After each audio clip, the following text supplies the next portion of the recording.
कि सर अगर ये बिजनेस इतना बढ़िया है तो इसमें बड़ी कंपनीज क्यों नहीं आती। इंडिया में आने वाले जो बिजनेसेस हैं उसमें कहा जाता है e commerce, D2C, direct selling. E commerce पिछले कुछ सालों में फिनोमिनली ग्रो हुआ। वो रफली 115-116 बिलियन डॉलर का है, काउंटिंग रफली around 7% of total retail size. Last जो अवेलेबल डेटा है हमारे पास डायरेक्ट सेल को लेकर के, now more and more states are coming forward with their own rules and regulation.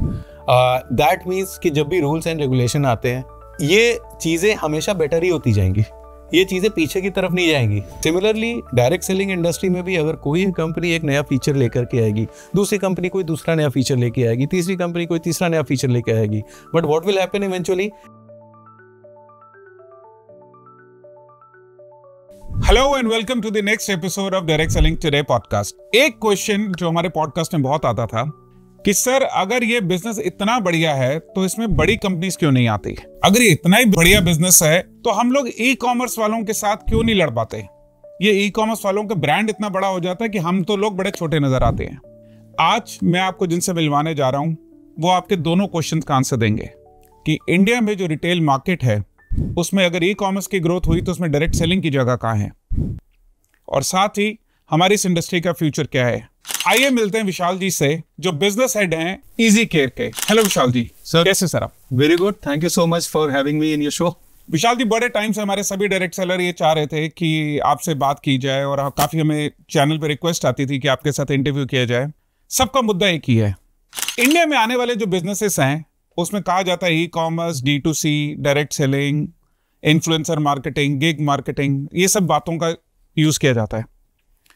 और मुझे लगा आपसे बढ़िया कोई इंसान नहीं हो सकता है जो इन सभी चीजों को आंसर दे सके। आपका बैकग्राउंड सभी तरह के बिजनेसेस में है। कैसे आप देखते हैं ई कॉमर्स, D2C और डायरेक्ट सेलिंग को? इंडिया की रिटेल मार्केट लेट्स से रफली अराउंड 1.3 ट्रिलियन डॉलर्स की है।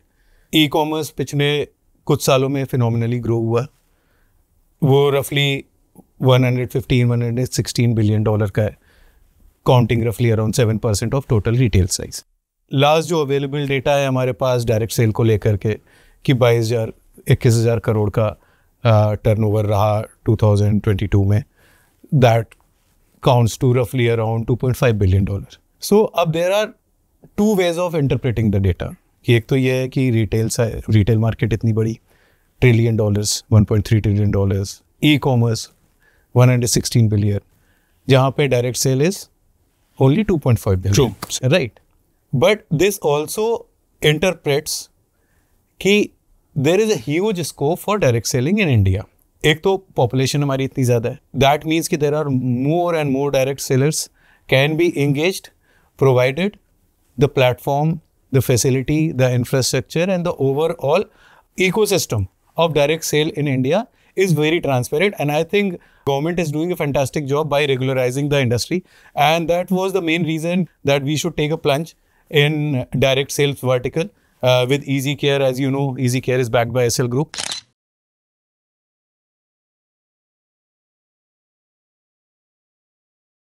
सर आपने एक बड़ी अच्छी बात कही। मोस्टली जब 18-20 साल के 21 साल का बच्चा जब डायरेक्ट सेलिंग में आता था तो वो कहता था कि सर बड़े ब्रांड्स नहीं आते, बड़ी कंपनियां नहीं आती। आपका ग्रुप बहुत बड़ा है, one of the leading groups in India है।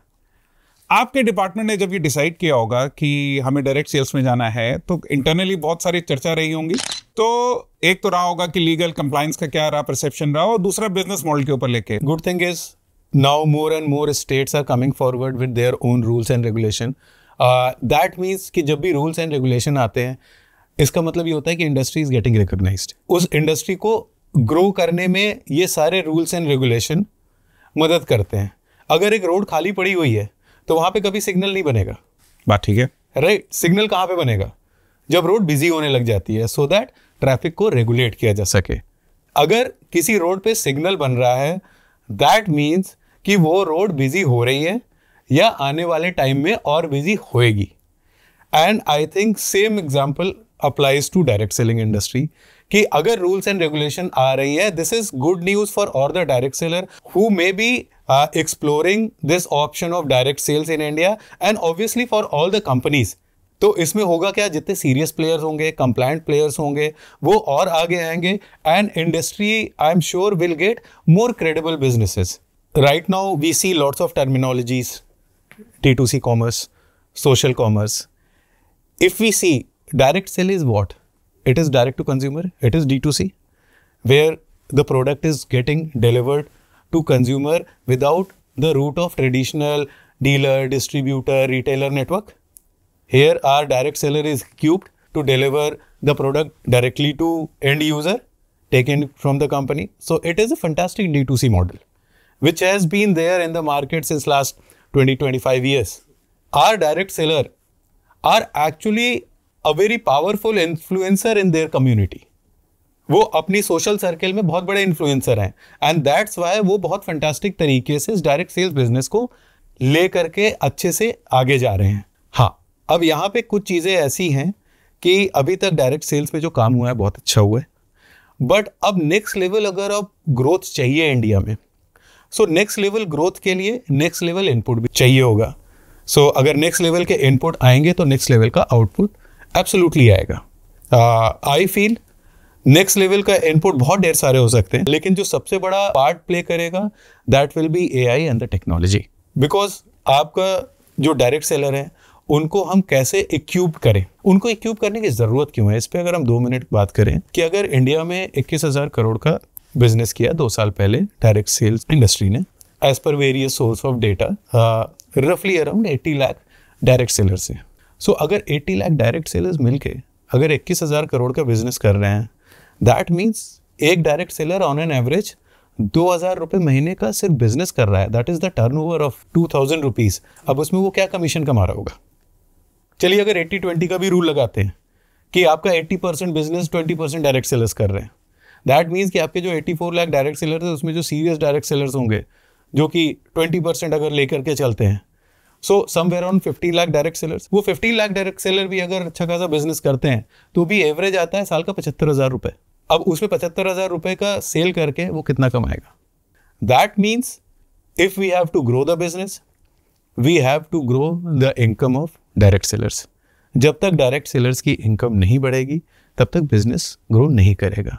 ई कॉमर्स के ग्रोथ के पीछे सबसे बड़ा रीज़न रहा कि वहाँ के जो सप्लायर्स थे, जो वेंडर्स थे, उनको ग्रोथ मिली. ट्रू, ट्रेडर्स को ग्रोथ मिली, मैन्युफैक्चरर्स को ग्रोथ मिली, ट्रेडिंग हाउसेस को ग्रोथ मिली, ब्रांड्स को ग्रोथ मिली. सो अगर ग्रोथ मिल रही है आपके पार्टनर्स को, इकोसिस्टम के प्लेयर को, then obviously industry will grow. So next phase of growth can only be achieved if our partners, जो कि इस डायरेक्ट सेलिंग इंडस्ट्री के जो कोर पिलर है हमारे डायरेक्ट सेलर्स, अगर उनकी इनकम बढ़ेगी तो इंडस्ट्री बिल्कुल ग्रो करेगी. आपने बहुत अच्छी बात की कि डायरेक्ट सेलर की इनकम बढ़ना जरूरी है इस इंडस्ट्री को बढ़ने के लिए. इनफैक्ट आपका जो कंपैरिजन है 2,000 रुपये 2,500 रुपये मंथली परचेज से एक एनुअल अगर 75,000 भी लेके चलें तो भी कितनी बड़ी अपॉर्चुनिटी अवेलेबल है इस बिजनेस को करने के लिए.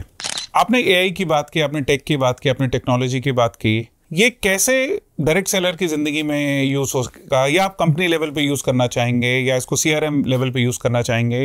ये कैसे इंप्लीमेंटेशन होगा सर इन सब चीजों का? In today's age where everybody has their own personal device, mobile, data सबके पास है, एंड पहले जो हमारा टाइम स्पेंड होता था सोशली वो रिड्यूस हो चुका है. हमारा टाइम स्पेंड स्क्रीन पे ज़्यादा होता है. सो आज की डेट में एक जो डायरेक्ट सेलर है, पहले अगर वो मीटिंग्स जितनी करता था शायद उसके लिए आज उतनी मीटिंग्स करना पॉसिबल नहीं होगा ड्यू टू वेरियस रीज़न. उतने कस्टमर्स उसके लिए मीटिंग में अवेलेबल नहीं होंगे, या फिर अगर रेगुलर फ्रीक्वेंसी अगर फॉलोअप भी करने हैं तो शायद अवेलेबिलिटी का चैलेंज आता होगा. अब वहाँ पे with the help of technology, with the help of AI, if our direct seller can be given a platform जहाँ पे ही और she can create fantastic content, send those content to their customer base, and follow-up becomes easy, new product information becomes easy. This is one way of doing it. So that sale closure becomes easy. अब suppose direct seller ने किसी एक महीने किसी क्या कोई product दिया, with the help of AI अगर उसको ये टूल अवेलेबल हो जाए कि एक महीने पहले दिया था वो अब स्टॉक खत्म होने वाला होगा, now you need to do follow-up. This becomes very simple tool for direct seller to do the business again with that particular customer. So these are the small things in technology. But अगर ये सारे काम करेंगे हम लोग, then obviously बात है direct seller का बिजनेस बढ़ेगा, और डायरेक्ट सेलर का बिजनेस बढ़ेगा दैट मीन्स कंपनी का बिजनेस बढ़ेगा, that means overall industry will grow. Use of technology in direct selling में जो विशाल जी ने कहा वो एक्चुअली बड़ा रेलेवेंट सा पॉइंट है कि छोटे छोटे स्टेप्स करने हैं। वो अपने रिक्रूट कैसे कर सकता है, प्रोडक्ट के बारे में कैसे जान कर सकता है, प्रोडक्ट के वीडियो कैसे बना सकता है और इन्फॉर्मेशन कैसे शेयर कर सकता है। Another very important point is direct seller, almost सारी कंपनीज का अपना एक एजुकेशन एंड ट्रेनिंग मॉड्यूल है, and those modules are fantastic modules. जितने भी रेप्यूटेड कंपनीज हैं, the serious players, they have education and training module.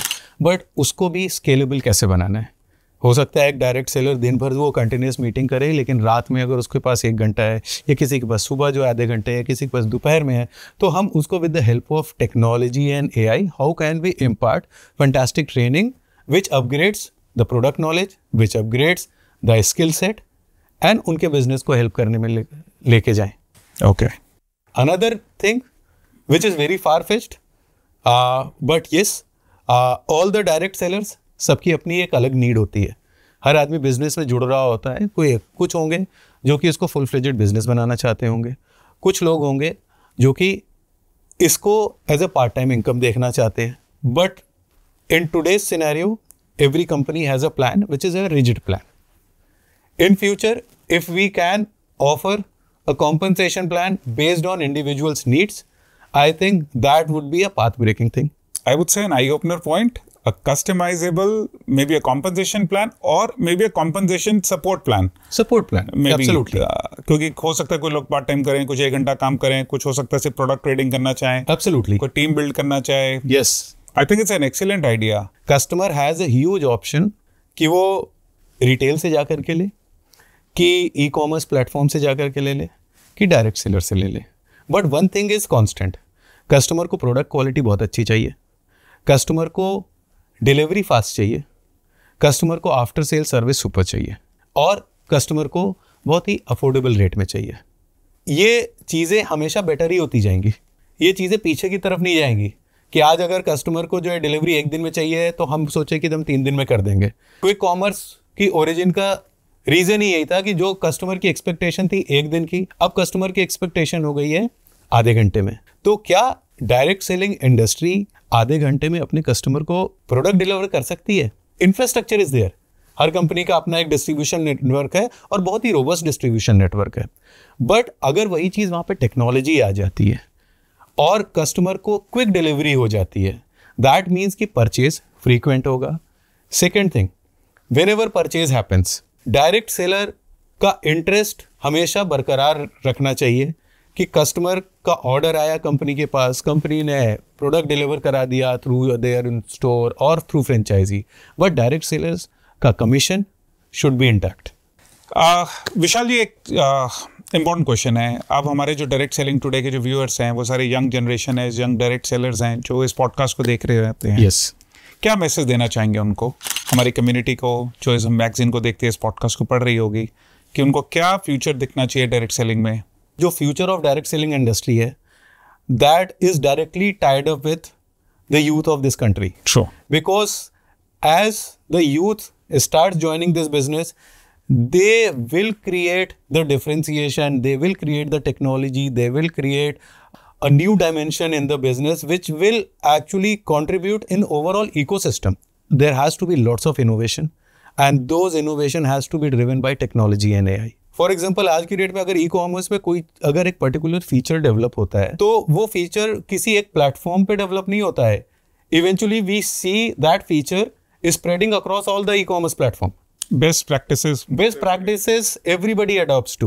Similarly, direct selling industry में भी अगर कोई कंपनी एक नया फीचर लेकर के आएगी, दूसरी कंपनी कोई दूसरा नया फीचर लेके आएगी, तीसरी कंपनी कोई तीसरा नया फीचर लेके आएगी.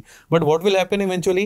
Everybody will adapt to the best practice and that's how industry will grow and the new feature will come with the new generation joining the business. Good thing is about direct selling industry, the product portfolio of majority of the companies is fantastic. Most of the companies pay lots of attention to the quality of the product. Most of the products are problem solving in nature. So yes, product category wise there is a credibility attached to direct sales. दोस्तों, विशाल जी ने एक बहुत अच्छा topic touch किया कि जो product quality है direct selling में वो बहुत अच्छी बनानी पड़ती है. उसका रीज़न यही है क्योंकि ये 1-to-1 सेलिंग है। आप किसी के घर जा रहे हैं, आप अपने रिश्तेदारों को ये प्रोडक्ट दे रहे हैं, तो ये बहुत इंपॉर्टेंट हो जाता है कि प्रोडक्ट का इनोवेशन, प्रोडक्ट की रिसर्च को सबसे ज़्यादा प्रायोरिटी दी जाए। एंड आई थिंक इसी बेस के ऊपर आज आपकी कंपनी ने स्टार्ट किया है, और we wish you all the best with an amazing future and amazing product line. And I hope Vishal ji कि आपके साथ ये जो इंटरेक्शन है हर साल चलता रहेगा। जैसे जैसे इंडिया की इकॉनमी बढ़ेगी, जैसे जैसे डायरेक्ट सेलिंग का बिजनेस बढ़ेगा, आपके साथ मिलना और आपका पर्सपेक्टिव लेने का मजा आएगा। Thank you so much for coming on this show. Looking forward to see you again.